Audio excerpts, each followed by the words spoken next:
இன்றைய பயானுடைய தலைப்பு அல்லாஹுடைய தூதரின் மனைவி ஆயிஷா ரலியல்லாஹு அன்ஹா அவர்கள் வாழ்க்கையில் நடந்த ஒரு மிகப்பெரிய சோகமான அந்த நிகழ்வு. இதனுடைய ஒரு சின்ன பார்ட்டை உங்களுக்கு இடையில நான் ஞாபகப்படுத்தினேன். அது ஒரு 15% பகுதி தான் அது. நம்மில் பலருக்கும் ஆயிஷா ரலியல்லாஹு அன்ஹா அவங்களுடைய அந்த அவதூறு சம்பந்தமான செய்தி என்பது புதுமை கிடையாது. எல்லாருக்கும் தெரியும் தானே, ஆயிஷா அம்மா மேல இப்படி ஒரு அவதூறு சொல்லப்பட்டது. இதற்காக முனாஃபிக்குகளும் சில நபித்தோழர்களும் நபித்தோழியர்களும் கூட இதில் பங்கெடுத்து தண்டிக்கப்பட்டார்கள். அல்லாஹ் ஆயிஷா ரலியல்லாஹு அன்ஹா அவர்களை பரிசுத்தப்படுத்தி திருமறை குர்ஆனிலே கிட்டத்தட்ட 10 வசனங்களை இறக்கினான். இந்த பேசிக்கான அம்சங்கள் எல்லாருக்குமே தெரியும். இது எல்லாருமே தெரிந்துதான் வைத்திருக்கிறோம். என்றாலும் இந்த தலைப்பு தேர்வு செய்யப்பட்டதன் காரணம், ஆயிஷா அம்மாவே இது எப்பொழுதிலிருந்து ஆரம்பமானது, இடைப்பட்ட அந்த நேரங்களில் நிகழ்வுகளில் என்னவெல்லாம் நடந்தது, எவ்வளவு சோதனைகளை ஆயிஷா ரலியல்லாஹு அன்ஹா அவங்களோ அவங்களுடைய குடும்ப உறவுகளாக இருக்கின்ற அல்லாஹ்வுடைய தூதர் அவர்களும் அவர்களது தாயும் தகப்பனும் எந்த அளவுக்கு நோவினைக்கு உள்ளாக்கப்பட்டார்கள், இது எவ்வளவு நாள் நீட்டமாக இருந்தது என்ற டீப்பான விஷயங்களை சொல்றாங்க. ஆயிஷா அம்மாவே என்ன நடந்தது என்பதை விளங்கப்படுத்துகிறார்கள். இதுல ஏராளமான பாடமும் படிப்பினையும் நமக்கு இருக்கிறது. நம்ம ஒரு பங்கு தான் அதுல பார்த்திருக்கிறோம், படிச்சிருக்கிறோம், தெரிந்து வைத்திருக்கிறோம். ஆயிஷா அம்மா குறிப்பிடுற இந்த நீட்டமான செய்தியில ஏராளமான விஷயங்கள் இருக்கிறது. இதையெல்லாம் நாம் தெரிந்து கொள்வது அவசியமான ஒன்று என்பதனால் இந்த தலைப்பு தேர்வு செய்யப்பட்டிருக்கிறது. இந்த செய்தி சஹீஹ் முஸ்லிம்ல 5349வது செய்தி. அந்த செய்தி எடுத்து படிச்சீங்கன்னா ஒரு பெரிய பேராகிராஃப் வரும். அது நேரம் இருந்தால் இன்ஷா அல்லாஹ் எடுத்து படிங்க. அதுதான் ஒரு தொகுப்பா நான் இன்றைக்கு உங்களுக்கு வழங்க இருக்கிறேன். எல்லாம் உள்ள அல்லாஹுவின் நல்லடியார்களே, ஆயிஷா அம்மா சொல்றாங்க, கான ரசூலுல்லாஹி ஸல்லல்லாஹு அலைஹி வஸல்லம் இதா அராத ஐ யஹ்ருஜ், அல்லாஹுடைய தூதர் அவர்கள் சஃபரன் ஒரு பயணம் நிமித்தமாக வெளியேற நாடினால் அவங்க பண்பு எப்படி இருக்கும்னா, ஒரு மனைவியை அவர்களோடு அழைத்து கொண்டு செல்வார்கள். செய்தியின் ஆரம்பத்தை ஆயிஷா அம்மா சொல்றாங்க, அல்லாஹ்வுடைய தூதர் ஒரு பயணம் நிமித்தமாக எங்காவது போறதா இருந்தா தன்னோடு ஒரு மனைவியை அழைத்து செல்வார்கள். இது அவங்களுடைய வளமையாக இருந்தது. அந்த நேரத்துல இந்த அவதூறு பரப்புனாங்கல்ல, அந்த நேரத்துல அல்லாஹ்வுடைய தூதர் அவர்கள் பனு முஸ்தலிக் என்று சொல்லப்படுகின்ற ஒரு போருக்காக கிளம்பிட்டு இருந்தாங்க. நன்றாக கவனிங்க, ஒரு சாதாரண பயணம் அல்ல, போர்க்களத்துக்காக நபித்தோழர்களை தயார்படுத்தி அல்லாஹ்வுடைய தூதர் என்ன செய்யறாங்க, மக்களை தயார்படுத்தி செல்கின்ற ஒரு நிலையை உருவாக்குகிறார்கள், போறாங்க. அந்த கட்டத்திலையும் யாராவது ஒரு மனைவியை அல்லாஹ்வுடைய தூதர் அழைத்து செல்வதற்காக முன் வர்றாங்க. இது ரசூலுல்லாஹ்வுடைய ஒரு வளமையாக இருந்தது.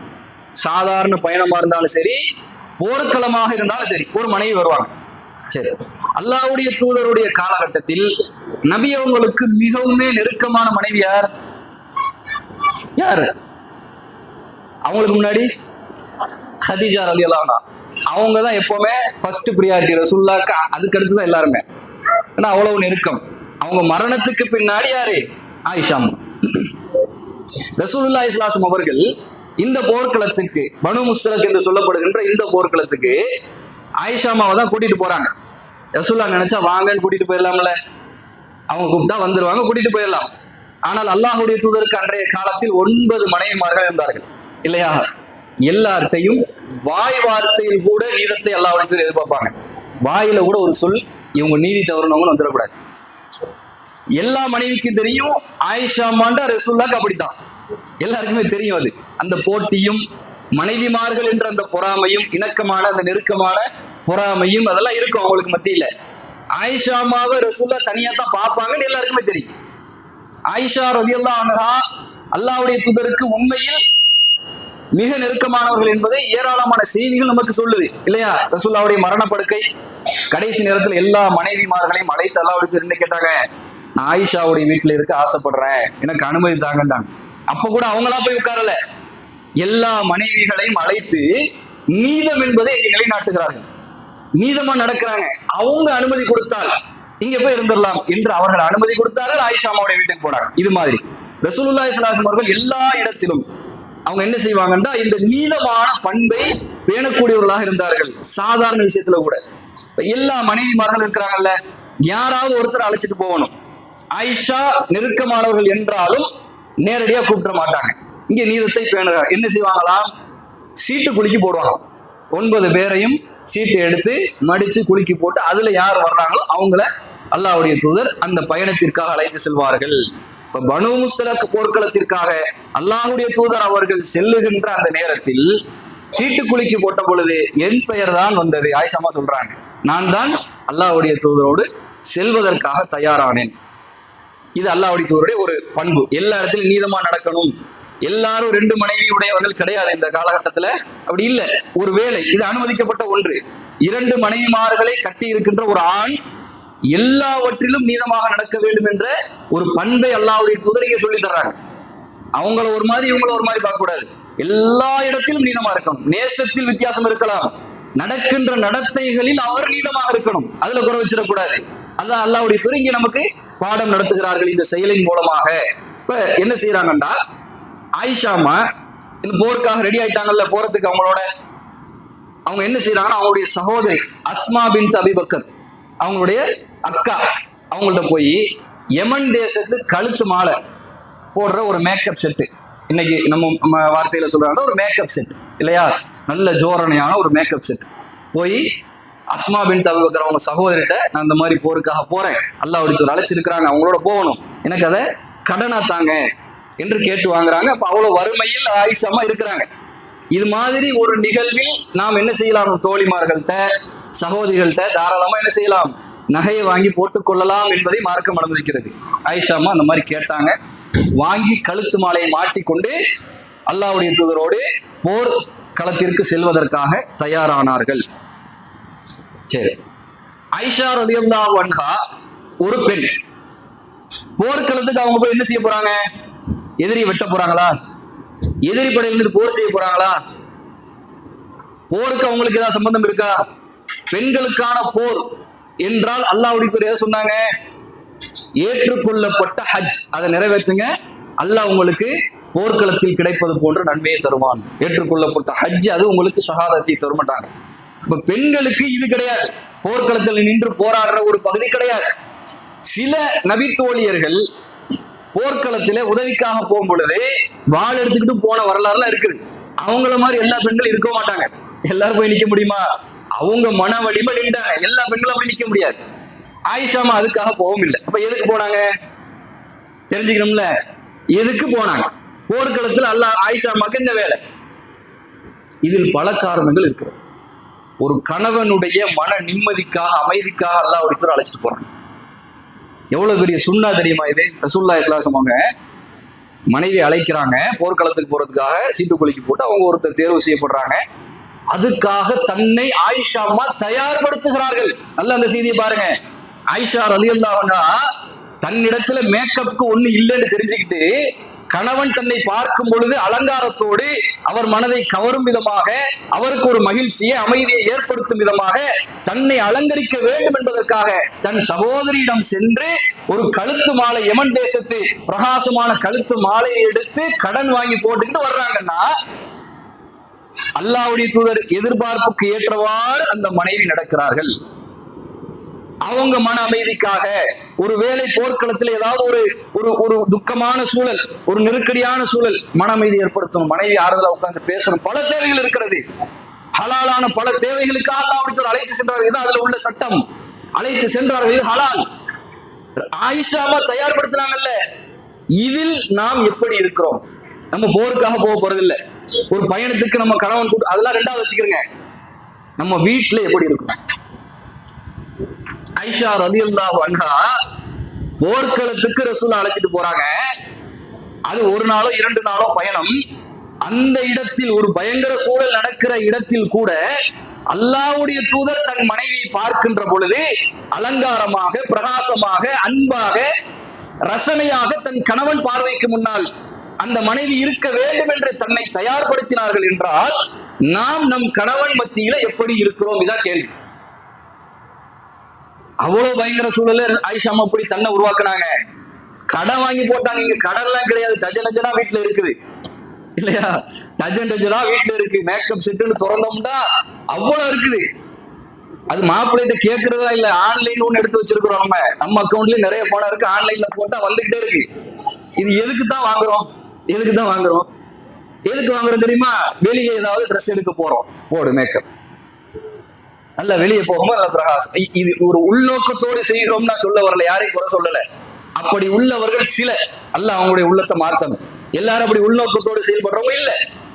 ஆனா எங்க எதை செய்யக்கூடாதோ அங்கதான் நாம செய்யறோம்.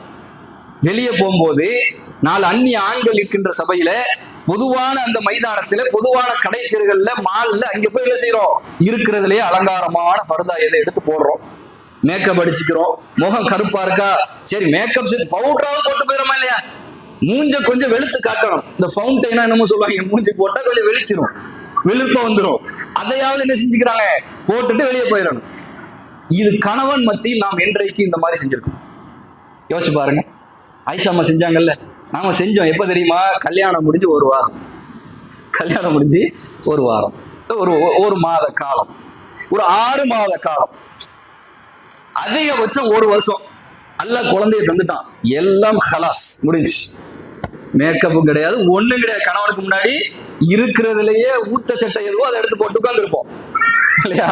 அழுக்கு நைட்டு எதுவோ அதை எடுத்து போட்டு 5 நாளைக்கு உட்கார்ந்துருப்போம். அவர் பார்த்தா வெறுப்படைஞ்சு போற மாதிரி நம்ம செயல்கள்லாம் இருக்கும். பக்கத்திலே நெருங்க முடியாத அளவுக்கு நம்முடைய செயல்கள். இதே ஒரு திருமண நிகழ்வுக்கு போறதுன்னா, அல்லாஹ் நம்ம தோழிகள் மத்தியில காட்டணும். அப்படி தோழிகள் மத்திய என்னென்னலாம் இருக்கும் எல்லாம் இங்க பாரு அங்க பாரு எல்லாத்தையும் காட்டுறதுக்கு மேக்கப்பை போட்டுட்டு எல்லாரும் முன்னாடி போய் நிற்போம். இந்த பெருநாள் திடல் எல்லாத்தையும் போட்டு போறோம்ல. இதையெல்லாம் விட சகோதரிகளே, கணவனுக்கு முன்னாடி இஸ்லாம் அலங்கரிக்க சொல்கிறது. இது மிகப்பெரிய சட்டம். நம்ம இஸ்லாமிய பெண்கள் பலர் இதை மறந்து விட்டார்கள். ஏன் இதை விட்டு தூரமாகிறோம்னு தெரியல. நம் கணவன் சில கட்டங்களில் வழி மாறி போகின்ற செயல்களை பார்ப்போம். நம்ம பக்கத்திலே நெருங்க மாட்டாரு. அவரோட பேச்சு தொடர்பு ரொம்ப துண்டிச்சு போயிருக்கும். சில நேரத்துல போன் அடிச்சு பேசுவோம், வல்லுன்னு விழுவாரு. இதுக்கெல்லாம் காரணம் என்ன நினைக்கிறீங்க? என்ன காரணம்? நாம இணங்காதது, நாம பேசாத, அன்பா பழகாத. அவருக்கு முன்னாடி நல்ல ஒரு மல்லிகை போயிங்க, வெளியே போகும்போது வைக்க கூடாது, மார்க்கம் தடுக்குது. பெருங்குண்ட வாசனை திரவியங்களோடு ஒரு பெண், இஸ்லாமிய பெண் வெளியே போகக்கூடாது. கணவனுக்கு முன்னாடி நல்ல ஸ்ப்ரே அடிங்க, எவ்வளவு வாசம் வரட்டும், கணவனுக்கு முன்னாடி அனுமதியே. இதையே செய்யறது இல்ல. இப்ப வெளிநாட்டு செட்டுகள் நிறைய இருக்கு, நிறைய அத்தர் எல்லாம் வச்சிருப்போம். ஆனா அது ஒரு நாளும் பயன்படுத்துறது இல்லை. வெளியே போனா தான் நம்ம பயன்படுத்தும். இப்படி ஒரு ஈமானிய உணர்வுள்ள பெண் இருக்கக்கூடாது. இதை இந்த நிகழ்வு நமக்கு என்ன செய்து எடுத்து சொல்கிறது. ஆயிஷா ரலியல்லாஹு அன்ஹா போர்க்களத்திற்காக தன் கணவன் அழைத்து செல்கின்ற பொழுது தன்னை அலங்கரித்து சென்றார்கள். இது முதலாவது படிப்பினை. அந்த சம்பவத்துல ஏதோ ஒரு நிகழ்வு நடந்துச்சு, அதுல பாடத்தை பாருங்க, எவ்வளவு அழகான ஒரு படிப்பினையை இஸ்லாம் நமக்கு பெற்று தருகிறது. இப்ப நாம இன்ஷா அல்லாஹ் நியத்து வச்சுக்கிறோம், நம்மள்ட்ட இருக்கிற அலங்காரங்களை கணவனுக்கு முன்னாடி காட்டணும். இருக்கிறதுல நல்ல ட்ரெஸ் பார்த்தா எது கவர்ச்சியா இருக்கோ 4 பேருக்கு முன்னாடி போடுறது நல்ல மார்க்கம். கணவனுக்கு முன்னாடி நிக்கணும். நம்ம ட்ரெஸ் அவனை மயக்கணும், அப்பதான் அடுத்த பெண்களை அவன் யோசிக்க மாட்டான். இதை இஸ்லாம் நமக்கு கற்றுத்தருகிறது. இதை நாம் என்ன செய்யணும்? நம் வாழ்க்கையில் அதை பின்பற்ற வேண்டும் என்பதை இந்த நிகழ்வின் மூலம் நாம் அறிந்து கொள்கிறோம். ரசூலுல்லாஹி ஸல்லல்லாஹு அலைஹி வஸல்லம் அவர்கள் போருக்காக கிளம்புறாங்க. ஆயிஷா அம்மா இந்த நிகழ்வை குறிப்பிடும் பொழுது என்ன சொல்றாங்கன்னா, ஒகான கபுலல் ஹிஜாப், இந்த நிகழ்வு நடந்தது ஹிஜாபுடைய சட்டம் இறக்கப்பட்டதற்கு பின்னர். ஹிஜாபுடைய சட்டம் இருக்குல்ல, ஆயிஷா அம்மாவுக்குன்ற நபியின் மனைவிமார்களுக்கென்ற ஒரு தனி சட்டம் ஒன்று இறக்கப்பட்டது. அந்த சட்டத்துக்கு பின்னாடி தான் என்ன செய்யறாங்க, இந்த போர்க்களத்துக்காக போனார்கள். இப்ப இவங்களை எப்படி கூட்டிட்டு போறாங்கன்னா, ஒட்டக மேல இந்த ஹவுதஜ் என்று சொல்வார்கள், ஒட்டக சிவிங்கை இருக்குல்ல, சில இடங்களை கூடார மாதிரி அடிச்சு ஒட்டகத்துக்கு மேல மறைச்சு கூட்டிட்டு போவாங்க. இது ஒரு நாட்டினுடைய அரசியை கூட்டிட்டு போற விஷயம் இல்ல, ரசூலுல்லாஹ்வுடைய மனைவி, அதனால இல்ல, அல்லாஹ்வின் தூதருடைய மனைவிக்கென்று ஒரு சட்டத்தை அல்லாஹ் சொன்னான். ஹிஜாப் ஃபுல்லா கவர் ஆயிருக்கணும். ஆயிஷா மட்டும் ஒரு அந்நிய ஆண், அது உமர் ஆகட்டும், அபூபக்கர் ஆகட்டும், உஸ்மான் ஆகட்டும், அலியாக இருக்கட்டும், ஒரு அந்நிய ஆண் வந்து பேசுவதாக இருந்தால் முழுசா மறைஞ்சிருந்து தான் பேசணும். இது சட்டம், நபியினுடைய மனைவிமார்களுக்கு அல்லாஹ் சொன்ன சட்டம், எல்லா பெண்களுக்கும் உள்ளதில்ல. அந்த பக்கம் அவங்க பேசுற குரல் மட்டும்தான் கேட்கணும். இது மாதிரி போர்க்களத்துக்கு அழைத்து செல்கிறார்கள். ஆயிஷா ரலியல்லாஹு அன்ஹா ஹவுதஜ், அந்த ஒட்டகத்துக்கு மேல் உள்ள சிவிங்கையில அடைத்து வைத்து அவங்க இருக்கிறதே தெரியாம என்ன செய்வாங்க, கூட்டிட்டு போறாங்க. போர்க்களம் நடந்து முடியுது, வெற்றி முடிஞ்சு ரிட்டர்ன் வர்றாங்க. வரும் பொழுது இரவு நேரமாக இருக்கு. பாலைவனத்தை பொறுத்த வரைக்கும் அந்த இரவு நேரங்கள்ல நிறைய ஆபத்துக்கள் சூழ்ந்திருக்கிற ஒரு பகுதி அது. அதனால பொதுவாகவே இரவு பயணங்களை ரசூலுல்லாஹ் தவிர்க்க சொல்லுவாங்க. அதுல அந்த இடம்ங்கிறது ரொம்ப ஆபத்து மிகுந்த இடங்கள், எப்ப என்ன நடக்கும்னு தெரியாது, அவ்வளவு பெரிய ஒரு ஆபத்து சூழல் உள்ள இடம். இப்ப ரசூலுல்லாஹ் என்ன செய்யறாங்கன்னா, இங்க ஸ்டே பண்ணிடுவோம், இந்த இடத்துல நம்ம கொஞ்சம் தங்குவோம், கொஞ்சம் நிலைமை மாறட்டு நம்ம போவோம் அப்படின்னு சொல்லிட்டு ஆயிஷா ரலியல்லாஹு எல்லா சஹாபாக்கள் அல்லாஹ்வுக்கு எல்லாரும் தங்குறாங்க. இருட்டு பகுதி. ஆயிஷா ரலியல்லாஹு என்ன செய்யறாங்கன்னா, ஹவுதஜை விட்டு இறங்குறாங்க, ஒட்டக சிவிங்கியை விட்டு இறங்கி அவங்களுடைய இயற்கை தேவையை நிவர்த்தி செய்வதற்காக அவங்க தங்கியிருந்த ஸ்பாட்டை விட்டு ரொம்ப தூரமா போயிட்டாங்க. இப்ப அவங்க ஹிஜாப் இல்லாம தானே இருக்கிறாங்க. ஆயிஷா ரலியல்லாஹு பார்க்க முடியுமான்னு பார்க்க முடியாது. ஏன்னா நள்ளிரவு நேரம், அந்த இரவு நேரத்துல இந்த மாதிரி விளக்குகள் இருக்காது. நான் நிறைய சொல்லியிருக்கிறேன் உங்களுக்கு.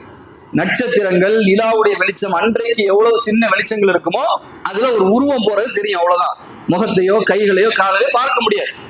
ஆயிஷா என்ன செய்யறாங்க, இருட்டோட இருட்டா அந்த ஒட்டக சிவிங்கியை விட்டு இறங்குறாங்க.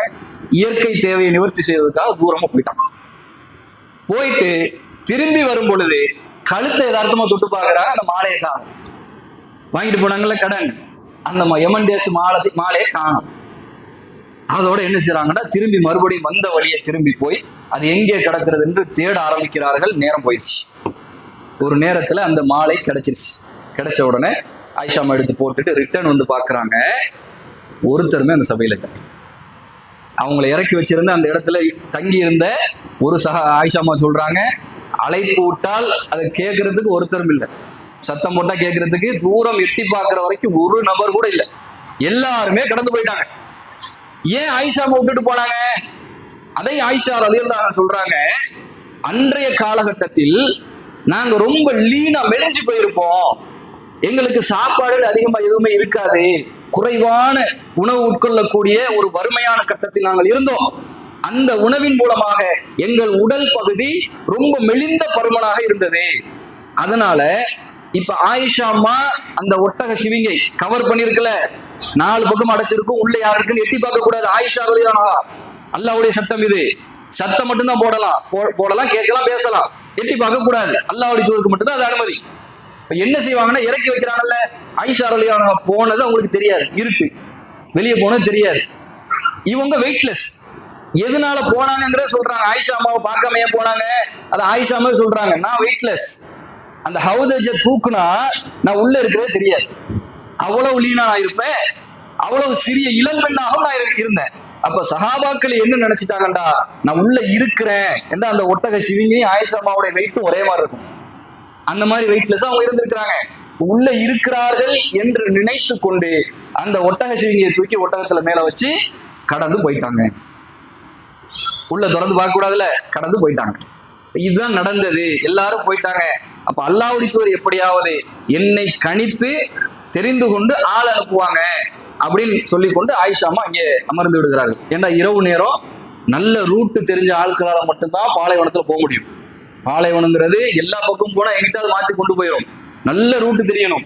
ஆயிஷா ரலியல்லாஹு ஒரு பெண் போக முடியாது. அங்கே ஒரு மரத்தின் நிலையில என்ன செய்யறாங்கன்னா படுத்துடுறாங்க, உட்கார்ந்து இருக்கிறாங்க, அசதி மேலெடுத்து தூங்கிடுறாங்க. அதுக்கப்புறம் ஒரு ஒரு பகல் நேரம், கொஞ்சம் லேசா அந்த பகல் வருகின்ற நேரத்துல சஃபான் இப்னு முஅத்தல் என்று சொல்லப்படுகின்ற ஒரு நபி தோழர் பின்னாடி வர்றார். இவரை ரசூலுல்லாஹி ஸல்லல்லாஹு அலைஹி வஸல்லம் கடைசியா வர சொல்லியிருப்பாங்க. அங்கே ஏதாவது சஹாபாக்கள் பின்னாடி விட்டுட்டு போறாங்களா, ஏதாவது நடக்குதான்னு பார்த்து கொண்டு கணித்து கொண்டே வருகின்ற கடைசி தோழர் இவர். எல்லாரும் போனதுக்கு அப்புறம் கடைசியா வருவார். சஃபான் இப்னு முஅத்தல் ரலியல்லாஹு அன்ஹு வந்து தூரத்துல பாக்குறாங்க ஒரு உருவம், யாருன்னு பக்கத்துல போய் பாக்குறாங்க. வகான ராணி கபலல் ஹிஜாப். ஆயிஷா அம்மா சொல்றாங்க, என்னை சஃபான் இப்னு முஅத்தல் ரலியல்லாஹு அன்ஹு ஹிஜாபுடைய சட்டம் இறக்கப்படுவதற்கு முன்னாடி பார்த்திருக்கிறாரு. ஹிஜாபுடைய சட்டம் இறங்குச்சுல, ஃபுல்லா கவர் இந்த இருக்குல்ல, மறைஞ்சிருக்கிறாங்க, யாராவது தெரியுதா? இது ஆயிஷா அம்மா அப்படி இருப்பாங்க, யாருக்குமே தெரியாது. இதுக்கு முன்னாடி ஒரு சட்டம் இருந்துச்சு. என்ன சட்டம்? நீங்க இருக்கிறீங்கல்ல, இது மாதிரி சட்டம். இப்படி எல்லாரையும் பார்க்க முடியும். இந்த மாதிரி ஆயிஷா ரலியல்லாஹு அன்ஹா அவர்களை சஃபான் இப்னு முஅத்தல் ஆரம்ப காலத்துல பார்த்திருக்கிறார். இப்ப யாருன்னு ஐடென்டிஃபை பண்ண முடியும்? ஒரு உருவம் தெரியுது, பக்கத்துல போய் பார்க்கிறாங்க ஆயிஷாமா. பார்த்த உடனே ஆயிஷாமா தனியா படுத்திருக்கிறாங்கன்னு தெரிஞ்சு அவர் உள்ளம் கலங்கி போய் என்ன சொல்றாருன்னா, இன்னா லில்லாஹி வ இன்னா இலைஹி ராஜிஊன் சத்தம் போட்டு சொல்றாரு. உடனே ஆயிஷா ரலியல்லாஹு அப்படி சத்தத்தை கேட்டு எந்திரிச்சு அவங்களுடைய ஜில்பாவை கொண்டு முகத்தை மறைத்தார்கள் அப்படின்னு அந்த செய்தி வருது. ரெண்டு சட்டம் இதுல வருது. ஒன்று ஹிஜாப், இன்னொன்று ஜில்பாப். இப்ப ரெண்டும் வேற வேறன்னு விளங்குதா? ஜில்பாப் என்றால் அதுக்கான சரியான அர்த்தம் என்ன சொல்லுவாங்கன்னா நீலங்கி. தலையில போட்டாங்கன்னா உடம்ப மறைச்சு நிற்கும், கீழே வரும் நீலங்கி. இப்படியான இந்த அந்த சாலை சஹாபிய பெண்கள் அன்றைய காலத்தில் பயன்படுத்தி இருந்தார்கள். முகம் தெரியும், நீளம் அப்படி விரிஞ்சிருக்கும், இது நீலங்கி. இன்னைக்கு அந்த நீலங்கிலாம் கிடையாது. இன்னைக்கு ஒரு ஷார்ட்டங்கின்னு சொல்லலாம் இல்லையா, நீலங்கிலாம் கிடையாது. போட்டோம்னா கழுத்து வரைக்கும் தான் நிறைய பெண்களுக்கு இருக்குது. அது சஹாபிய பெண்கள் எப்படி போட்டாங்கன்னா அது ஜில்பாப். ஜில்பாப் வேற.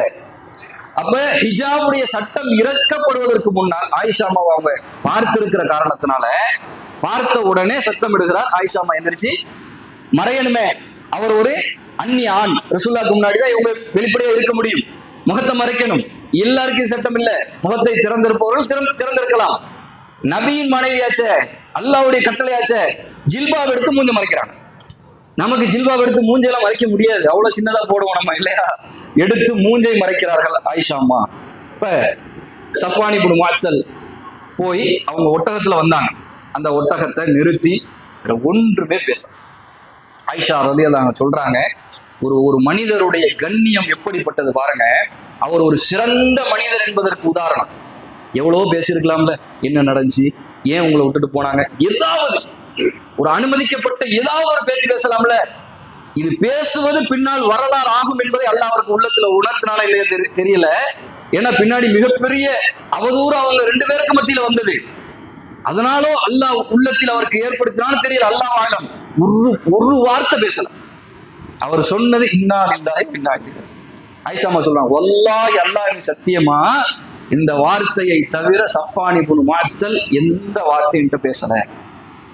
வந்தாரு, சொன்னாரு, ஒட்டகத்தினுடைய முன் காலம் மிதிக்கிறாரு, ஒட்டகம் அப்படி உட்கார்ந்துடும். ஆயிஷா அம்மா அதுக்காகத்தான் அந்த ஒட்டகத்தை பணிக்கிறாருன்னு புரிந்து கொண்டு ஒட்டகத்தின் மீது ஏறுகிறார்கள். சஃப்வான் இப்னு முஅத்தல் என்ன செய்யறாரு, முன்னாடி போய் அந்த ஒட்டகத்தை பிடிச்சி நடத்தி கொண்டு போறாரு. இவர் நடந்து வராரு, ஆயிஷா அம்மா மேல உட்கார்ந்து இருக்கிறாங்க. சரியா? இது ஒரு கட்டம். அப்படியே போகும் பொழுது அல்லாஹ்வுடைய தூதரும் சஹாபாக்களும் முன்னாடி கடந்து போனாங்கல்ல, அவங்க மதீனாவுக்கு போறதுக்கு முன் பகுதியில போயிட்டு இருக்கிறாங்க. மதீனாவுக்குள்ள இன்னும் போகல, என்ட்ரன்ஸை நோக்கி இருக்கிறாங்க. அவங்கள போய் இவங்க அடைஞ்சிட்டாங்க. வேகமா இவர் ஒட்டகத்தை கூட்டிட்டு போய் சஹாபாக்களும் அல்லாஹ்வுடைய தூதரும் இருந்த சபையில என்ன செய்யறாங்கன்னா ஒட்டகத்தோட ஆயிஷா அம்மாவை கூட்டிட்டு வந்து நிக்கிறாங்க மதீனாவுக்கு போறதுக்கு முன்னாடியே. இந்த நிகழ்வை யோசிச்சு பாருங்க. இங்கதான் ஷைத்தான் வருவான்.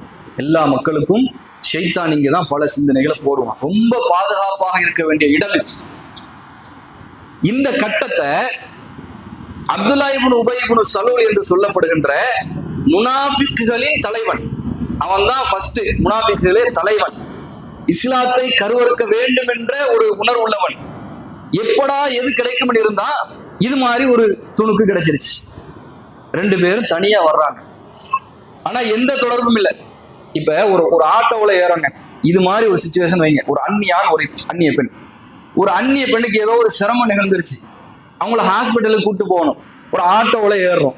ஆட்டோவில் 3 பேர் உட்கார முடியுமா? 3 பேர் உட்காரலாம்ல. அந்த அந்நிய பெண்ணை அங்கே உட்கார வச்சு இவர் இங்கே உட்காரலாம், இது தவறு இல்லையே. இடையில கேப் இருந்தா என்ன செய்யலாம், தாராளமா உட்காரலாம். ஒரு இக்கட்டான சூழலில் ஒட்டகம் இருக்கு இல்லையா, ஒட்டகம் அது மாதிரி. ஒட்டகத்துல நடுவுல இப்படி அந்த அவருடைய திமில் இருக்கும். முன்பகுதியில ஒருத்தர் உட்காரலாம், பின்னாடி ஒருத்தர் உட்காரலாம். 2 பேருக்கு எந்த தொடர்புமே இல்லாத அளவுக்கு என்ன செய்யலாம், தாராளமாக உட்கார முடியும். அதையும் கூட சஃப்வான் இப்னு முஅத்தல் தவிர்த்தார். அதையும் கூட தவிர்த்துட்டாரு. அது கூட ஏதோ பேச்சா வந்துடும் என்று அதையும் தவிர்த்து நடந்தே அழைத்து வந்தார். இந்த 2 சிறந்த மனிதர்களை பற்றி கிளப்பி விடும். உபய் இப்னு சலூல் எல்லார் காதலையும் இதை பத்திலாம் தனியா பேசுவாங்களா இல்லையா? ஆயிஷா அம்மா போனதை யாரும் கவனிக்கலையா? அல்லாஹ்வுடைய தூதர் கூட பார்க்கலையா? அப்படியா இப்படியா 2 பேர் வந்தாங்களே, என்னென்ன நடந்துச்சுன்னு தெரியலையே. எல்லா பக்கமும் அந்த பேச்சுக்கள் அப்படியே பரவுகிறது.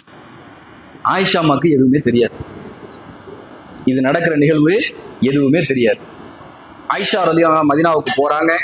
அல்லாஹ்வுடைய தூதருக்கு நடக்கிற நிகழ்வு அனைத்துமே தெரியும். மதீனாவுக்கு போறாங்க. போன உடனே அவங்களுக்கு ஒரு நோய் ஏற்பட்டுருச்சு. 1 மாத காலம் அந்த நோயில சிரமப்படுறாங்க. 1 மாத காலம் அந்த நோயால் அவதிப்படுகிறார்கள். அந்த 1 மாத காலமும் கடந்து நோய் கொஞ்சம் கியூர் ஆகுது. அந்த கட்டத்துல ஆயிஷா ரலியல்லாஹு அன்ஹா என்ன செய்யறாங்கன்னா, தன்னுடைய இயற்கை தேவையை நிவர்த்தி செய்வதற்காக வெளியே வர்றாங்க. இங்கதான் அந்த மிஸ்டஹ் என்ற ஒரு சஹாபியுடைய வரலாறு பேசணும்ல.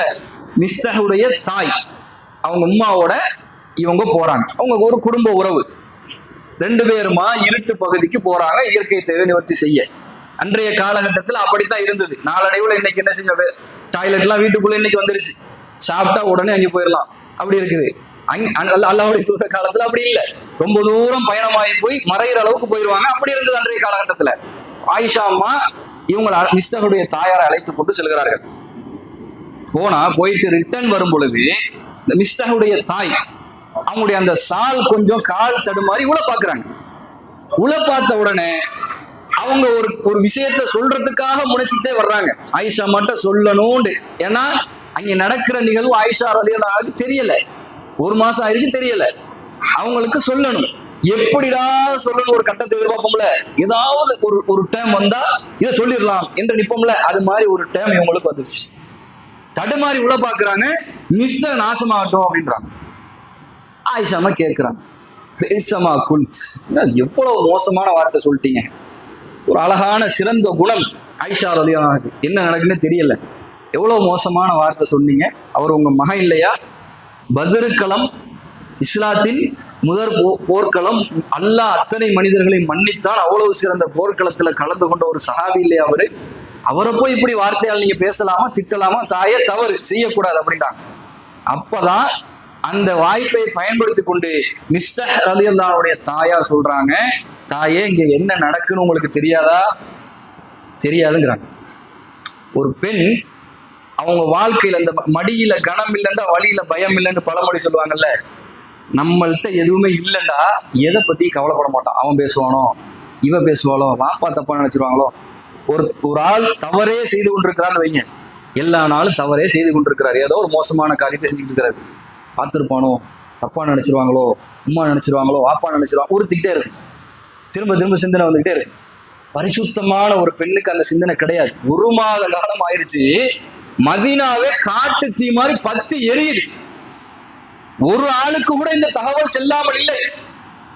அல்லாஹ்வுடைய தூதருடைய உள்ளம் கூட கனத்து போன ஒரு இடம் அது. நான் பின்னாடி சொல்றேன், ரசூலுல்லாஹி ஸல்லல்லாஹு அலைஹி வஸல்லம் அவர்கள் என்ன பாடுபட்டார்கள் அந்த செய்தி சொல்லுது நமக்கு.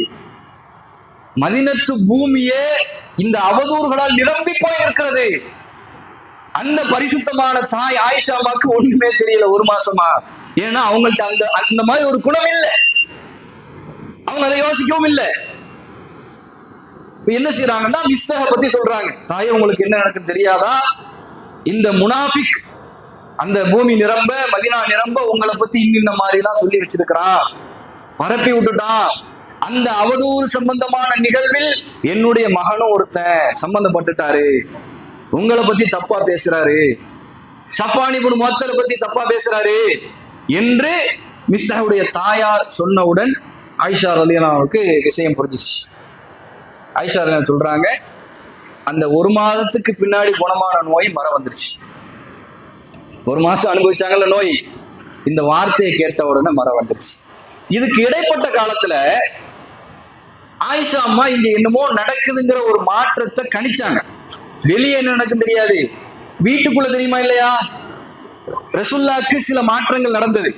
அது எப்படி சொல்றாங்கன்னா, ஆயிஷா ரலியல்லாஹு அந்த 1 மாத காலம் நோயிட்டு இருக்கின்ற பொழுது வீட்டுக்கு அல்லாஹ்வுடைய தூதர் வருவாங்க, வந்து சலாம் சொல்லுவாங்க, அஸ்ஸலாமு அலைக்கும் சொல்லிட்டு கைஃப தீக்கும், அவங்க எப்படி இருக்கிறாங்க எப்படி கேட்பாங்க. ரசூலுல்லாஹ் எப்பவுமே இப்படி இருந்தது கிடையாது, எப்பவுமே இப்படி இருந்தது கிடையாது. அவங்க மனைவி அதிலும் மிகச் சிறந்த அன்பால் ஒரு உச்சகட்டத்தை எட்டிய, சவுண்டை கொஞ்சம் குறைச்சிருங்க, உச்சகட்டத்தை எட்டிய ஒரு மனைவி என்று சொன்னால் ஆயிஷா அம்மா. அவங்க முடியாம இருக்கும்போது ஒரு நாள் ரசூலுல்லாஹ் அப்படி இருந்தது இல்லை. பக்கத்துல உட்காருவாங்க, ஆறுதலா பேசுவாங்க, அன்பா இருப்பாங்க, எல்லாம் பார்த்துக் கொள்வார்கள். ஆனா இந்த பயணம் போயிட்டு வந்ததுக்கு அப்புறம், பனு முஸ்தலக் போருக்கு போயிட்டு வந்ததுக்கு அப்புறம் ரசூலுல்லாஹ்ட்ட இந்த மாற்றம் நடக்குது. வருவாங்க, வீட்டுல இருக்கிற ஆட்கள்கிட்ட சலாம் சொல்லுவாங்க, மொத்தமா சொல்லுவாங்க, ஆயிஷான்னு போய் சொல்ல மாட்டாங்க. ஆயிஷா நேரடியாக போய் சொல்லல, அந்த செய்தி அப்படி சொல்லல, போய் பொதுவா சலாம் சொல்வார்கள், அவங்க எப்படி இருக்கிறாங்க என்று பொதுவா கேட்டு போயிடுவாங்க. கணவனின் அந்த நிகழ்வுகளை புரிந்து கொண்ட மனைவி. இப்படிலாம் நம்ம வீட்டுல நடக்குன்னா எதையுமே கண்டுக்கிற மாட்டோம். ஏன்னா அவர் எப்படி இருந்தா நமக்கு என்ன, நம்ம எப்படி இருந்தா அவருக்கு என்ன, எதனால இந்த மாற்றம் வருது, எதனால மூஞ்சி மாறுது, எதனால கோவப்படுறாரு, ரோசப்படுறாரு, எதை பத்தியும் கேர் பண்ண மாட்டோம். நமக்கு அது தெரியாது, புரிந்துணர்வு வாழ்க்கையில இல்ல. ஆனா அல்லாஹ்வுடைய தூதரும் ஆயிஷாமோ அப்படி இல்லை. ஒவ்வொரு நிகழ்வையும் அவர்கள் கணித்தார்கள். ரசூலுல்லாஹ் சொன்ன சலாம் எங்கேயோ போகுது, பொதுவா இருக்குது, என்னை நோக்கி அல்ல, என்னிடத்தில் வந்து நலம் விசாரிக்கல, பொதுவா கேட்டுட்டு போறாங்க. அப்ப ரசூலுல்லாஹ் விட்ட ஏதோ ஒரு மாற்றம் நடந்திருக்குது என்று ஆயிஷாமா கணித்தார்கள். இது மாதிரி அடிக்கடி நடந்துட்டு இருக்குது. இப்ப மிஸ்டருடைய தாய் சொன்னதுக்கு அப்புறம் தான் விளங்குது, ரசூலுல்லாஹ் இதனாலதான் அப்படி இருந்திருக்கிறாங்க. ஆயிஷாமாக்கு உள்ளத்துல பெரிய ஒரு கவலை வந்துருச்சு. ஆயிஷா ரலியல்லாஹு வீட்டுக்கு போறாங்க. அல்லாஹ்வுடைய தூதர் போன உடனே நலம் விசாரிக்கிறாங்க. ஏன்னா நோயோடு இருந்தாங்க இல்லையா, நலம் விசாரிக்கிறாங்க. எப்போ மாதிரி கேட்கிறாங்க. இப்போ அல்லாஹ்வுடைய தூதர் பக்கத்துல ஆயிஷாமா போய் அமர்ந்து, யார் ரசூலல்லாஹ், என்னுடைய தாய் வீட்டுக்கு போறதுக்கு நான் அனுமதி கொடுப்பேன், நான் வீட்டுக்கு போகணும். எதுக்காகன்னா இங்க ஏதோ நடக்குது, மதீனாவுல ஏதோ நிகழ்வு நடக்குது, அது என்னங்கிறத நான் தெளிவா தெரிஞ்சுக்கிறேன், அதுக்காக என் தாய் வீட்டுக்கு நான் செல்வதற்கு எனக்கு அனுமதி தாங்க அப்படின்னு கேட்குறாங்க. இந்த இடத்துல ஒரு கணவனாக அல்லாஹ்வுடைய தூதர் அவங்கள புரிஞ்சுக்கிறாங்க. புரிஞ்சுக்கிட்டு உடனே அனுமதி கொடுத்தாங்க. கணவன் அனுமதி கேட்டா, மனைவி அனுமதி கேட்டா தாய் வீட்டுக்கு போறதுக்கு கணவன் என்ன செய்யணும், கொடுக்கணும். எல்லா இடத்துலையும் நிர்பந்திக்க கூடாது. மௌத்து வந்துட்டா கூட இவர் அனுமதி கொடுத்தா தான் போகணும்லாம் சட்டம் எழுதி வச்சிருக்கிறாங்க. அப்படிலாம் ஒரு சட்டம் கிடையாது. ஆனா மனைவி என்ன செய்யணும், கணவன் அந்த சிந்தனைக்கு வர்றத சொல்லிட்டு போகணும். இல்ல அவருக்கு தெரியப்படுத்துற மாதிரி ஒரு நிகழ்வோட என்ன செய்யணும், நாம போகணும், கணவன் அனுமதியோடு போகணும். அது மார்க்கம். இந்த மாதிரி ரசூலுல்லாஹ்ட்ட கேட்டவன ஆயிஷாமாக்கு அனுமதி கொடுத்துட்றாங்க. ஆயிஷா ரலியல்லாஹு அன்ஹா அவங்களுடைய தாய் வீட்டுக்கு போறாங்க. யாரு, அபூபக்கர் சித்திக். தாயார் பேர் என்ன, உம்மு ஆயிஷா இல்லையா, உம்மு ரூமான். அவங்க பேரு ரூமான். இந்த பேர் தான் அந்த ஹதீஸ்ல வருது. ஆயிஷா ரலியல்லாஹு அன்ஹாவுடைய தாயார். போயிட்டு தாயிட்ட உட்கார்ந்து உடனே எல்லா விஷயங்களும் ஏண்டா, ஒரு தகப்பன்ட்ட பேசுறதை விட ஒரு பெண் தாயிடத்தில் அலாதி அன்போடு உரிமையோடு பேசுவார்கள். அந்த இணக்கம் வேற. உட்கார்ந்து கேட்குறாங்க, என்ன நடக்குது, என்ன மாதிரி நிகழ்வு மதீனாவில் நடக்குது, என்ன பேசிக்கிறாங்க, எல்லாத்தையும் கேட்குறாங்க. இப்போ அந்த தாய் அழகா உபதேசிக்கிறாங்க. ஒரு பெண், உங்களை மாதிரி ஒரு பெண் அழகான பெண்ணாக இருந்து, அவங்க உபதேசத்தை பாருங்க, தாய் எப்படி பண்படுத்துறாங்க உள்ளத்தை. ஒரு அழகான பெண்ணாக இருந்து, அதுலேயும் இவ்வளவு சின்ன பெண்ணாக நீங்க இருந்து, உங்களுக்கு சூழ அல்லாஹ்வுடைய தூதருக்கு நிறைய மனைவிமார்கள் இருக்கிறாங்கல்ல, இவ்வளவு பேர் இருக்க இது மாதிரி எல்லாம் பேச்சு வர்றதுங்கிறது சகஜம், பெருசுப்படுத்தாது, பொறுமையா இருக்கு. பொறுமையை சொல்றாங்க. என்றாலும் அவங்க மனசு கேட்கல, என்ன நடக்குதுன்னு சொல்லுங்கிறாங்க. இப்ப ஆயிஷாமாவுடைய தாயார் அந்த நிகழ்வுகளை எடுத்து சொல்கிறார்கள். இப்படிலாம் உங்களை பத்தி பேச்சு மதீனா முழுக்க இருக்குது. ஆயிஷா ரலியல்லாஹு அன்ஹா சொல்றாங்க, கேட்குறாங்க, என்ன பத்தியா இப்படி மக்கள் பேசுனாங்க என்று கேட்டுவிட்டு ஆயிஷாமா சொல்றாங்க, அன்றைய இரவிலிருந்து பகல் வரைக்கும் கண்ணால கண்ணீர் ஓடுது ஆயிஷாமா. அவங்களால தாங்கிக்க முடியல. ஒரு சின்ன ஒரு டீனேஜ் பெண் எப்படி இருந்திருக்கு அந்த சூழல் யோசிச்சு பாருங்க. மொத்த ஊரே அவங்கள பத்தி பேசுது. அவங்க ஒரு சாதாரண பெண் அல்ல, ஒரு நபியுடைய மனைவி. அந்த சமூகத்திலேயே ஒரு கண்ணியமிக்க குடும்பமாக வாழ்கின்ற ஒரு இடம். அந்த இடத்துல அவங்களுக்கு ஒரு அவதூறு சுமத்தப்படுகிறது. ஆயிஷா ரலியல்லாஹு அன்ஹா சொல்றாங்க, நான் அழுதேன், எனக்கு தூக்கம் வரல. அந்த செய்தியை கேட்டதிலிருந்து பகல் வரைக்கும் நான் அழுது கொண்டே இருந்தேன். மறுபடியும் நான் அழுது கொண்டே இருந்தேன். உறக்கம் போகல எனக்கு. என் கண்களில் கண்ணீரே நின்று விட்டது. ஆயிஷாமா சொல்றாங்க, என்னுடைய ஈரல் பிளந்து விடுமோ என்று நான் எண்ணுகின்ற அளவுக்கு நான் அழுது கொண்டே இருந்தேன். கண்ணீர் நின்றுச்சு. சில கட்டம் நமக்கு ரொம்ப நெருக்கமான ஒரு உறவு, ரொம்ப நேசம் வச்சிருப்போம். சில பேர் அல்ல நமக்கு முன்னாடி அவங்கள கைப்பற்றிடுவான். உதாரணத்துக்காக சொல்றேன், ரொம்ப நெருக்கம், ரொம்ப நேசம், அல்ல கைப்பற்றிடுவான். அதை தாங்கிக்க முடியாது. அல்ல தாங்க சொல்றான், தாங்கிக்க முடியாது. அந்த 3 நாட்கள் அதுக்கு அனுமதி கொடுக்குறான் மனித லெவல். அது வரைக்குமாவது நீ அழுதுக்க. தொடர்ந்து அழுவாங்க. நீங்க பாருங்க, இந்த ஜனாசா நிகழ்வுகள்ல தொடர்ந்து அழுவார்கள். ஒரு கட்டத்தை தாண்டினதுக்கு அப்புறம் அவங்க கண்ணெல்லாம் ரத்த கொலையா போய் செவந்து போய் மூஞ்சி வீங்கி போய் நிற்பாங்களே தவிர அழ முடியாது. என்ன காரணம்? அவங்க உள்ளத்துல இரக்கம் இல்லையா, அன்பு இல்லையா, பரிவு இல்லையா? கண்ணீர் நின்றுச்சு. அழ முடியாததுக்கு மேல எவ்வளவுதான் அழ முனைந்தாலும் கண்ணீர் வராது. அல்லாஹ் இயல்பு அப்படி படைச்சிருக்கிறான். ஒரு லிமிட்டோட அந்த கண்ணீர் நின்றோம். ரசூலுல்லாஹி ஸல்லல்லாஹு அலைஹி வஸல்லம் இந்த காலகட்டத்தில் நடந்த இந்த நிகழ்வை ஆயிஷா ரலியல்லாஹு அன்ஹா அவர்கள் கிரகிக்கிறாங்க, தெரிந்து கொள்கிறார்கள். வேதனையால் துக்கத்தால் அழ ஆரம்பிக்கிறார்கள், தொடர்ந்து அழுகிறார்கள். ஈரல் பிளந்து விடுமோ என்று சொல்லப்படுகின்ற அளவுக்கு அவங்க வயிறெல்லாம் வெயிட்டு கொடுக்க ஆரம்பிச்சிருச்சு. அவ்வளவு வேகமான அழுகை.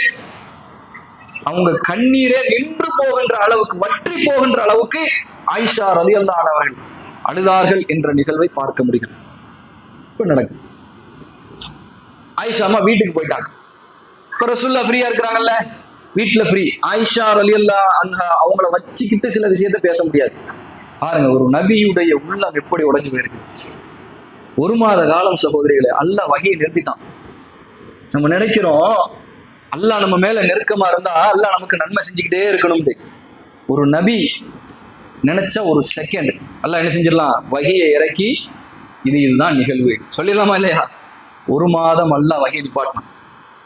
ரசூலுல்லாஹ் துவண்டு போயிட்டாங்க, கவலையோட உச்சத்துக்கு போயிட்டாங்க. அல்லாஹ் சொல்லி கொடுக்காம தாமதப்படுத்துறான், பொறுக்க வைக்கிறான், சோதனையை கொடுக்கிறான், நெருக்கடியை கொடுக்கிறான். உடைஞ்சு போறாங்க ரசூலுல்லாஹ். இந்த கட்டத்தில் என்ன செய்யறாங்க, அல்லாஹ்வுடைய தூதர் அவர்கள் தன் சில தோழர்கள் மத்தியில போய் ஆலோசனை கேட்கறதுக்காக போறாங்க. அந்த அளவுக்கு ரசூலுல்லாஹ்வை இந்த நிகழ்வு கொண்டு போய் விட்டது. சமூகத்தின் உச்சமான முன்மாதிரி அல்லாஹ்வுடைய தூதர். பாருங்க, அவங்க மனசு அதை தாங்கல, பேச பேச தாங்கல. அல்லாஹ்வுடைய தூதரை எங்கே கொண்டு போக தெரியுமா? ஆயிஷா ரலியல்லாஹு அன்ஹா அவங்கள பத்தி நெருக்கமான சில மக்கள்கிட்ட ஆலோசனை கேட்க ரசூலுல்லாஹ் போயிட்டாங்க. யார்கிட்ட எல்லாம் போய் கேட்டாங்க? அலி ரலியல்லாஹு அன்ஹு போய் கேட்கிறாங்க ரசூலுல்லாஹ்.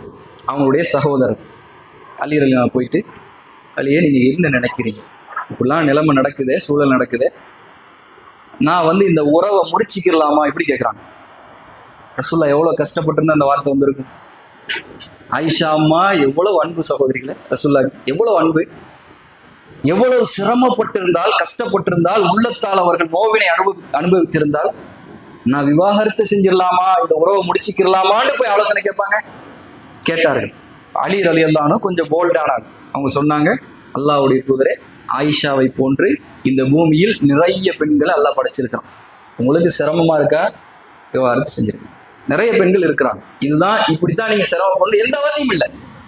இப்படி அவர் சொன்னது ஆயிஷா அம்மாக்கு பின்னாடி தெரிய ரொம்ப கோபமா இருந்தாங்க. ஒரு காலகட்டம் வரைக்கும் அலி ரலியல்லாஹு அன்ஹு மீது ஒரு கோபத்தோடு தான் இருந்தார்கள். ஆனா ஒரு பெரிய அளவு கோபம் இல்லை, ஒரு நெருக்கமான கோபம் அப்படி எடுத்துக்கலாம். இப்படி கோபமா இருந்தாங்க. அலி ரலியல்லாஹு அன்ஹு இந்த ஆலோசனை சொன்னார்கள். மக்கள் இந்த மாதிரி நெருக்கடியில சில ஆலோசனைகள் கேட்கும் பொழுது நல்ல வார்த்தைகளை சொல்ல வேண்டும் என்பதையும் இந்த செய்தி நமக்கு பாடமாக்கி தருது. பாருங்க, பின்னாடி அல்லாஹ்வுடைய தூதர் அடுத்து யார்கிட்ட போறாங்கன்னா உசாமா இப்னு ஸைத் ரலியல்லாஹு அன்ஹு. இவர் யாரு?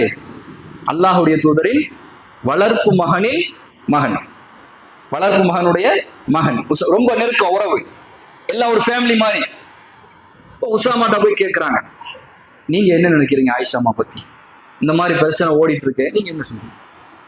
யார சொல்லலாம், அவங்கள பத்தி நான் எந்த தவறான விஷயங்களையும் நான் அறிஞ்சுக்கிட்டதே இல்லை, எதையும் சொல்லவே முடியாது, அவ்வளவு சிறந்த ஒரு பெண். இது ஒரு இடம். நம்ம போய் கேட்கும் பொழுது, ஒரு ஆலோசனை கேட்கும் பொழுது உண்மையை எடுத்து வைக்கிற ஒரு இடம். உசாமா இப்னு ஸைத் என்ன சொல்றாரு, அல்லாஹ்வுடைய தூதரின் அந்த உள்ளத்தை கொஞ்சம், அந்த கணத்தை கொஞ்சம் குறைக்கிறார். ஆயிஷாமா அப்படிப்பட்டவங்க இல்லை, நல்ல பெண்மணி, இதெல்லாம் நம்பாதீங்க என்று ஆலோசனை கொடுக்கிறார். 2வது.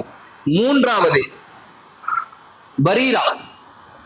இவங்க யாருன்னா ஆயிஷா ரலியல்லாஹு அன்ஹா அவங்களுடைய வீட்டில் இருக்கக்கூடிய ஒரு பணிப்பெண், வீட்டிலே இருக்கக்கூடியவங்க. அலி ரலியல்லாஹு அன்ஹு சொல்றாங்க, பரீராட்ட போய் கேளுங்க, உங்களுக்கு ரொம்ப டவுட்டா இருந்ததுன்னா.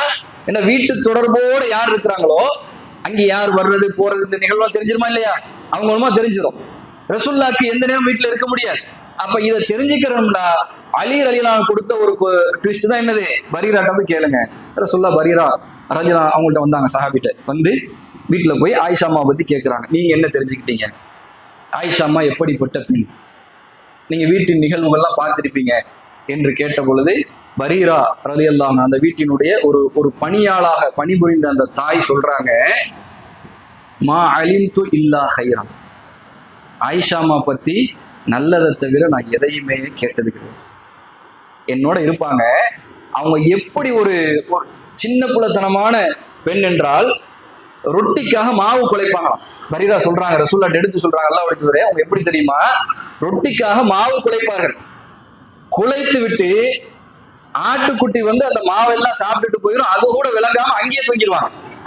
ஆயிஷா அம்மாவுடைய வெகுளித்தனத்தை சொல்கிறார்கள். இப்படி ஒரு பெண் அவங்க மாவு குழைப்பாங்க, ரொட்டி சுடல, குழைத்து வைத்த மாவை ஆடு தின்பது கூட தெரியாமல் அந்த இடத்திலேயே படுத்து உறங்குகின்ற ஒரு ஒரு உலகம் அறியாத, உலகம் இருக்கும்ல, மார்க்கம் வேற, மார்க்கத்தில் அவங்க டேலண்ட், உலக விஷயங்கள் இந்த அனுபவ ரீதியான விஷயங்கள் ஒரு வெகுளியான பெண், அவங்கள தப்பா நினைக்காதீங்க என்று பரீரா அவர்களும் அல்லாஹ்வுடைய தூதருடைய உள்ளத்தை பரிசுத்தப்படுத்துறாங்க.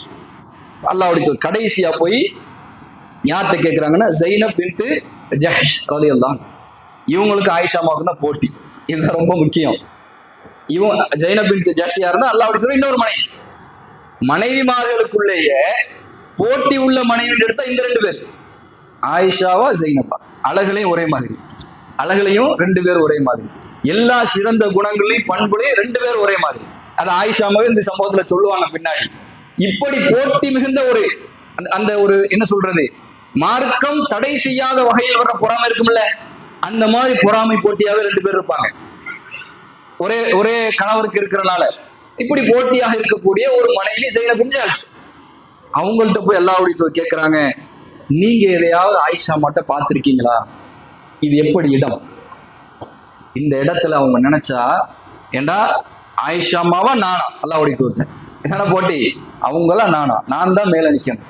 இப்படி ஒரு நிலை வரும் பொழுது அவங்க ஒரு வார்த்தைக்கு கூட எதையாவது சொல்லியிருக்கலாம். அவங்க கல்வை பரிசுத்தப்படுத்தினாங்க. அந்த வார்த்தையை பாருங்க, ரசூலுல்லாஹ் சொல்றாங்க, யா ரசூலல்லாஹ் அஹ்மி வ சம்இ வ பஸரி, அல்லாஹ்வுடைய தூதரே, என் பார்வைகளையும் என் காதையும் நான் இந்த நிகழ்வுகள்ல இருந்து பாதுகாத்துக்கிறேன். மா அலிம்து இல்லா ஹைரா, ஆயிஷாவை பத்தி எந்த நல்ல விஷயத்தை தவிர கெட்டதை நான் கேட்டதே கிடையாது, நல்லதை மட்டும்தான் நான் அறிஞ்சு வச்சிருக்கேன். ஆயிஷா அப்படிப்பட்டவங்க கிடையாது. நீதம், போட்டி, பொறாமைகள், நான் மேலையா நீ மேலையா, இந்த பிரச்சனை உலகத்தோடு இருந்தாலும் ஒரு கடும் நெருக்கடி வருகின்ற பொழுது நம்மை பற்றி இன்னொருத்தர் நமக்கு எகெயின்ஸ்டா இருக்கிற மக்கள்கிட்ட போய் ஆலோசனை கேட்கும் பொழுது நாம் என்ன சொல்லுவோம், இங்க ஜைனப் பின்த் ஜஹ்ஷ் என்ன சொன்னாங்க, என்றைக்கும் நீதமாக இருக்கோம். இது அந்த சட்டம் நமக்கு சொல்லு. நமக்கு எவ்வளவு எதிர்ப்பான நிலையில் அந்த மக்கள் இருக்கட்டும், ஒரு நெருக்கடியில் இருக்கிறாங்க, இதே மாதிரி ஒரு சம்பவம் எடுத்துக்கிறீங்களேன், உலக வாழ்க்கையில மத்த விஷயங்கள் நமக்கு போட்டி, பொறாமை, சண்டை, சச்சரவுகள் எல்லாம் வரும். வாயாடி பொம்பளையா இருக்கிறா இப்படிலாம் வரும், அந்த மாதிரிலாம் பிரச்சனையா இருக்கும், திட்டிருப்பாங்க 4 வார்த்தை, ஆனால் அவங்களுடைய ஒழுக்க விழுமியங்கள் தனி, அதுல அவங்க பரிசுத்தமா இருப்பாங்க.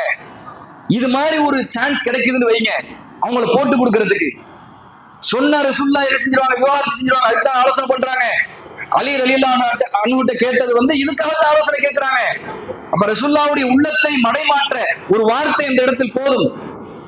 இது மாதிரி கட்டங்கள்ல நாம எப்படி நடக்கிறோம், இதுதான் சான்ஸ் என்ன செஞ்சிருவோம், ஒரு வார்த்தையிலேயே அவங்க செஞ்சிருப்பாங்க. அல்லாஹ்வுடைய தூதர் சொல்லியிருக்கலாம்ல, நாம செஞ்சிருப்பாவ செஞ்சிருப்பா, எனக்கு அவன் மேல ஒரு டவுட் இருந்துச்சு, நாம அங்க என்ன செஞ்சிருவோம், அவங்க மேல உள்ள ஒரு வக்கர புத்தியில என்ன செஞ்சிருவோம், வார்த்தையை போட்டுருவோம். அவங்களை இன்னும் கொஞ்சம் அந்த சச்சரவுகளுக்குள்ள உள்ளாக்குறதுக்காக இது மாதிரி வார்த்தைகளை நாம பயன்படுத்தி விடுவோம். எல்லா இடத்திலும் நீதம் கடைபிடிக்கப்பட வேண்டும். ஜைனப் ரலியல்லாஹு அன்ஹா இந்த இடத்தில் அல்லாஹ்வுடைய தூதருடைய மனைவி ஆயிஷாவை பத்தி நல்ல வார்த்தைகளை சொன்னார்கள், தப்பா எதுவுமே சொல்லல. போட்டி இருந்தாலும் பொறாமைகள் இருந்தாலும் வார்த்தைகளால் எதையாவது சொல்வதற்கான தகுதிமிக்க இடமாக இருந்தாலும் அவங்க என்ன செஞ்சாங்க, காதையும் பார்வையையும் பாதுகாத்து கொண்டார்கள். இப்ப நம்ம மத்தியில வாழ்ற யாராவது ஒரு தோழிமார் பத்தி அல்லது நம்ம எதிரி பத்தி ஏதாவது ஒரு செய்தி வந்தா நாமளும் இதை சொல்லணும். நாம பார்வைய காதுகளை பாதுகாத்துக்கிறணும். எல்லாரும் பேசுறாங்க, நாமளும் என்ன செஞ்சிடக்கூடாது, வார்த்தைகளை விட்டு பேசி நாம அந்த தீமையில் விழுந்து விடக்கூடாது. சகோதரிகளே, இதை ஆயிஷாமா சொல்றாங்க. இந்த மாதிரி அல்லாஹ்வுடைய தூதர் ஆலோசனை கேட்கும் பொழுது இப்படிலாம் ஆலோசனைகள் மக்களால் வழங்கப்படுகிறது. அடுத்து இன்னும் நிறைய சண்டைகள்லாம் நடக்குது. அல்லாஹ்வுடைய தூதர் போய் இதெல்லாம் கேட்டதுக்கு அப்புறம் மிம்பர்ல ஏறி ஆயிஷாமா கொஞ்சம் பியூரா இருக்கிறாங்க அப்படிங்கிற ஒரு இடத்துக்கு வந்துட்டாங்க. ஏன்னா 3 பேர் கொடுத்த ஆலோசனை அப்படி வந்த உடனே மிம்பர்ல ஏறி எனக்காக இந்த முனாஃபிக்குகளை அழிப்பவர் யாருன்னு கேட்கிறாங்க. சஹாபாக்கள் ஒரு டீம் எந்திரிக்குது, இந்த டீம் வந்து அவர் எங்களை சார்ந்தவங்க சண்டை பிடிக்க ஆரம்பிக்கிறாங்க, பிரச்சனை வருது. அல்லாஹ்வுடைய தூதர் ஒரு பிரச்சனைக்கு வந்தா சஹாபாக்கள் வேற பிரச்சனையை உருவாக்குறாங்க. அவர் எங்க குலம், இவர் எதை ரசூலுல்லாஹ் ஒழிச்சு கட்டினாங்களோ அது மேலோங்குது. அல்லாஹ்வுடைய தூதர் அவங்களை அமைதிப்படுத்தி விட்டு சென்றுட்டாங்க. அவங்க சப்ஜெக்ட் அவங்களோட வச்சுட்டு போயிட்டாங்க. சஹாபாக்கள் அதை மறந்துட்டாங்க. கடைசியாக சகோதரிகளே, அல்லாஹ்வுடைய தூதர் ஆயிஷா அம்மாவுடைய தாய் அபூபக்கர் சித்திக் அவங்க வீட்டுக்கு போறாங்க. கடைசி நிகழ்வு போறாங்க. போய் சலாம் சொல்லிட்டு உட்கார்றாங்க. இதுதான் ரொம்ப முக்கியமான கட்டம். ஆயிஷா ரலியல்லாஹு அன்ஹா அவர்கள் கூப்பிடுறாங்க. கூப்பிட்டு அவங்க அப்பவும் சொல்றாங்க, அழுது அழுது எனக்கு அந்த நேரத்தில் கண்ணீரே இல்லை, அந்த அளவுக்கு நான் பயங்கரமா அழுது வேதனையில் இருந்தேன். ஆயிஷாவை பார்த்து அல்லாஹ்வுடைய சொல்றாங்க, ஆயிஷாவே, உன்னை பற்றி இப்படிப்பட்ட செய்திகள் வெளியே வருது. நீ தவறு செய்யவில்லை என்றால் அல்லாஹ் உன்னை பரிசுத்தப்படுத்தும். எனக்கு அல்லாஹ் காட்டி கொடுத்துருவான். தவறு செய்திருந்தால், ரசூலுல்லாஹ்வுடைய வார்த்தை, தவறு செய்திருந்தால் அல்லாஹ்விடம் அந்த தவறை சொல்லி மன்னிப்பு தேடு, அல்லாஹ் மன்னிச்சிருக்கான். ரெண்டையுமே சொல்லிட்டாங்க. ஒன்னு சொன்னா ஆயிஷாமாவுக்கு பிரச்சனை இல்லை, எந்த மனைவிமாருக்கு பிரச்சனை இல்லை. ஏன்னா ஊரே பேசுது, மதினாவில் வாழுகின்ற நபித்தோழர்களில் பலர் பேசுகிறார்கள், முனாஃபிக்குகள் பேசுகிறார்கள், யூத சமுதாயம் பேசுகிறார்கள். மதினா முழுக்க காட்டு தீயாக பரவி இருந்த இந்த நிகழ்வின் தாக்கமால் ஆயிஷா அம்மாவுடைய உள்ளத்தை வெடிக்க வைத்திருக்கிறது. அழுது கொண்டே இருக்கிறார்கள், கவலையில் இருக்கிறார்கள். இருந்தாலும் ஒரு நம்பிக்கை, தன் கணவர் பேசலையே, இது இருக்குமா இல்லையா? உலகமே பேசட்டுங்க, என் மாப்பிள்ளை விட்டு கொடுக்க கூடாது. அது இருந்தா ஒரு மனைவியுடைய உள்ளம் தைரியமா இருக்கும். ஆயிஷா அம்மா உடைஞ்சிட்டாங்க. அல்லாஹ்வுடைய தூதரின் நாவிலிருந்து எது வரக்கூடாதுன்னு நினைச்சாங்களோ அது வந்துருச்சு. ரசூலுல்லாஹ் ரெண்டையும் சொன்னாங்க. நீ பரிசுத்தமானவளாக இருந்தால் அல்லாஹ் பரிசுத்தப்படுத்திடுவான், அல்லாஹ் எனக்கு காட்டி கொடுத்துருவான். ஒரு வேளை தவறுகளை திருந்தால், இந்த வார்த்தை தாக்கிடுச்சு ஆயிஷா அம்மாவை. ஆயிஷா அம்மா இதை தாங்க முடியாம எந்திரிக்கிறாங்க. இப்ப சொல்றாங்க, எனக்கு அழுக வரல, அழுக நின்றுச்சு. இந்த வார்த்தையின் வேகம் என்னை அழுக தூண்டுகிறது. கண்ணீரே இல்லை, அந்த அளவுக்கு கண்ணீர் வற்றி போயிருந்தது. நான் எழுந்து என் தந்தை அபூபக்கர் சித்திக்கிடம் சென்றேன். அல்லாஹ்வுடைய தூதர் என்ன சொல்றாங்க நீங்க பார்க்கலையா? என்ன பத்தி இப்படி ஒரு வார்த்தை சொல்றாங்களா, அவங்களுக்கு பதில் கொடுங்க அப்படின்னு ஆயிஷா அங்கே ஓடுறாங்க. அல்லாஹ்வுடைய தூதருக்கு முன்னால் அபூபக்கர் சித்திக் பதில் சொல்ல முடியாது, பேச முடியாது.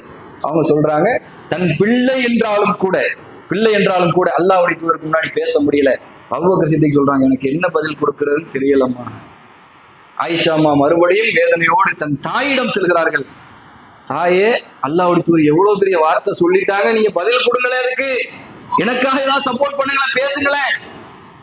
அவங்களும் அதே பதில், அல்லாஹ்வுடைய தூதர்கிட்ட எனக்கு எதுவும் பேச முடியாது சொன்னவுடன் ஆயிஷா அம்மா எழுந்து சென்று அவங்க பதில் கொடுக்க போறாங்க. அல்லாஹ்வுடைய தூதருக்கு முன்னால் போய் சொல்றாங்க, நீங்க நான் இன்றைய தினம் தவறிழைத்தேன் என்று சொன்னாலும் அதை நம்புற இடத்துக்கு வந்துட்டீங்க. அல்லாஹ்வுடைய தூதர் பார்த்து பேசுறாங்க, நான் தவறுதான் இழைத்தேன் என்று சொன்னாலும் நம்ப மாட்டேங்கிற இடத்துல இல்ல, நம்புற இடத்துக்கு வந்துட்டீங்க. அதனாலதான் இந்த வார்த்தை உங்கள்கிட்ட வந்திருக்குது. இந்த இடத்தில் எனக்கும் உங்களுக்குமான உறவு எப்படிப்பட்டது என்றால், யாக்கூப் அலைஹிஸ்ஸலாம் அவர்கள் யூசுப் நபி அலைஹிஸ்ஸலாம் அவர்களை இழந்து விட்டு சொன்ன வார்த்தையை நான் இன்றைக்கு சொல்கிறேன். ஃபஸபுருன் ஜமீல், பொறுமைதான் அழகானது, அந்த பொறுமையை நான் மேற்கொள்கிறேன். வேற உங்கள்ட்ட சொல்ல ஒரு வார்த்தை இல்லை. நீங்க அந்த இடத்துக்கு வந்துட்டீங்க, நான் தப்பு செஞ்சேன், அதனால தான் நான் மன்னிப்பு தேடணும், எல்லா வார்த்தையும் இங்க உடைச்சிட்டீங்க. உங்கள்கிட்ட எனக்கு பேச ஒரு வார்த்தையும் இல்லை. ஃபஸபுருன் ஜமீல் இன்னல்லாஹு முஸ்தஆனு அலா மா தசிஃபூன். யாக்கூப் அலைஹிஸ்ஸலாம் தன்னுடைய பிள்ளை யூசுப் நபி என்ன செஞ்சாங்க, கிணத்துல தூக்கி போட்டாங்க. மற்ற சகோதரர்கள் போட்டுட்டு ஓனாய் தூக்கி சென்று விட்டது என்று சொன்னவுடன் அந்த வார்த்தையை நம்பாமல் அல்லாஹ்விடத்தில் ஒப்புவித்தார். நீங்க சொல்ற இந்த விஷயத்திற்கு நான் அல்லாஹ்விடத்தில் உதவி தேடுகிறேன், அவன் எனக்கு உதவி செய்வான். வார்த்தையை ஆயிஷா அம்மா இங்கே சொன்னாங்க. நீங்க எல்லாரும் என்ன பேசுறீங்களோ இதற்கு அல்லாஹ் எனக்கு உதவி செய்ய போதுமானவன். நான் அழகிய பொறுமையோடு இருக்கிறேன். மட்ட ஆயிஷா அம்மா ஒப்பிச்சுட்டு ரசூலுல்லாஹ் முன்னாடி இப்பெல்லாம் பேச மாட்டாங்க, மட்டன்னு ஒப்பிச்சுட்டு போய் உட்கார்ந்துட்டாங்க அறையில். ரசூலுல்லாஹ் ஒண்ணுமே பேசுறாங்க, அமைதி. போய் அமர்ந்து ஆயிஷா ரலியல்லாஹு சொல்றாங்க, மனசுல என்னென்ன அந்த வார்த்தைகளை ஹதீஸ்ல பதிவு செய்யறாங்க. சொல்றாங்க, நான் நினைத்து கொண்டேன் என் சம்பந்தமாக, ஏன்னா நான் அவ்வளவு பரிசுத்தமான பெண் அல்ல. அவங்கள எப்படி சொல்றாங்க பாருங்க, உண்மையில் உலகத்தில் இறையச்சத்தில் உயர்ந்த பெண்மணிகள் அவர்கள். ஆனா அவங்க வார்த்தையை பாருங்க, அவ்வளவு பரிசுத்தமான ஆள் இல்ல. என் விஷயத்தில் அல்லாஹ் குர்ஆன்ல வஹி இறக்கணும் நான் நினைக்கல. குர்ஆன்ல வஹி இறக்கணும் நான் நினைக்கல. அட்லீஸ்ட் ரசூலுல்லாஹ் தூங்கும் போது ஒரு கனவுல, அது வஹிதான், ஆனா குர்ஆன்ல வராது.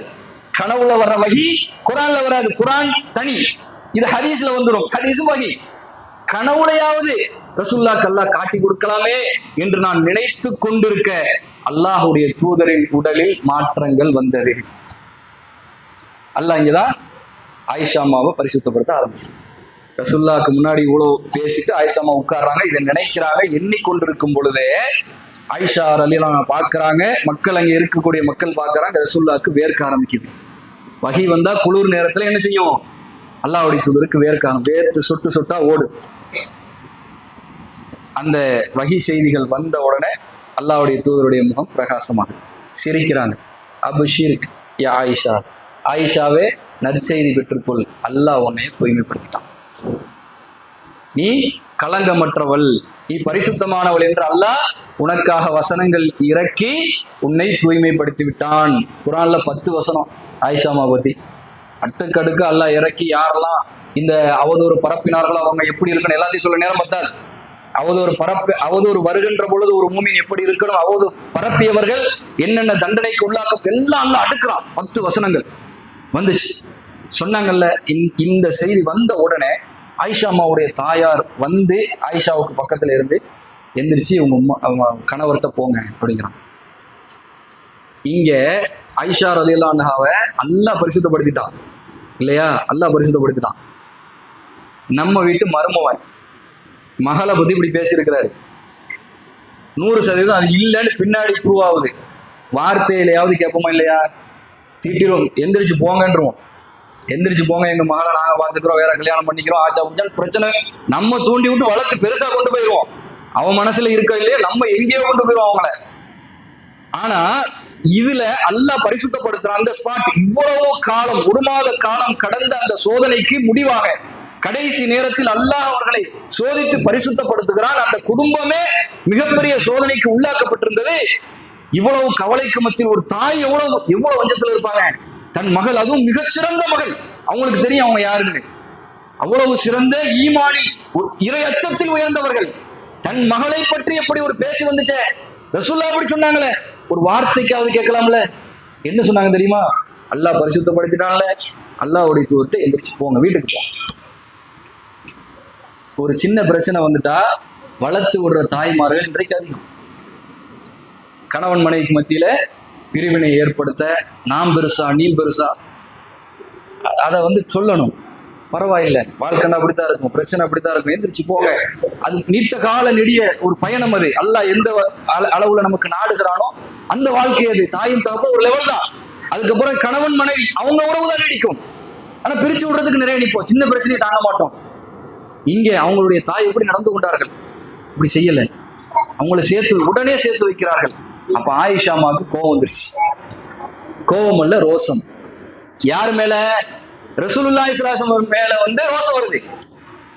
அவங்க சொல்றாங்க, அல்லாஹ் தான் என்னை பரிசுத்தப்படுத்தினாலே தவிர இவர் பரிசுத்தப்படுத்தல. இவர் என்ன செஞ்சாரு? நீ தப்பு பண்ணுனா அல்லாஹ்ட்ட மன்னிப்பு தேடு, அல்லாஹ் உன்னை மன்னிப்பாண்டாரு. அல்லாஹ் தான் என்னை பரிசுத்தப்படுத்தினான், இவர் அல்ல. அவர் யாரு? அல்லாஹ்வுடைய தூதர், நெருக்கமான கணவர். இது கோபம் அல்ல சகோதரர். நான் ஆரம்பத்துல உங்களுக்கு சொன்னேன், கோபம் வேற ரோசம் வேற. நெருக்கமான அந்த உறவு இருக்கு இல்லையா, அதுல அந்த ரோசம் வரும்.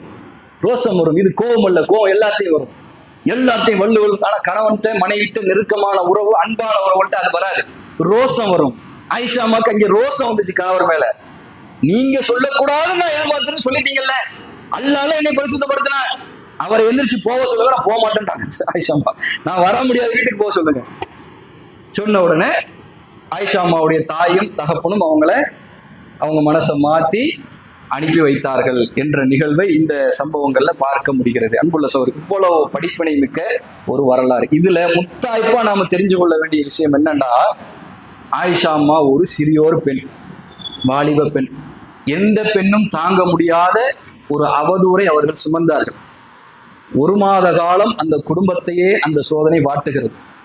அல்லாஹ் வஹியை நிறுத்தி சோதிக்கிறான், இறுக்கி பிடிக்கிறான். என்ன எப்படி இருக்கீங்கன்னு பார்ப்போம்.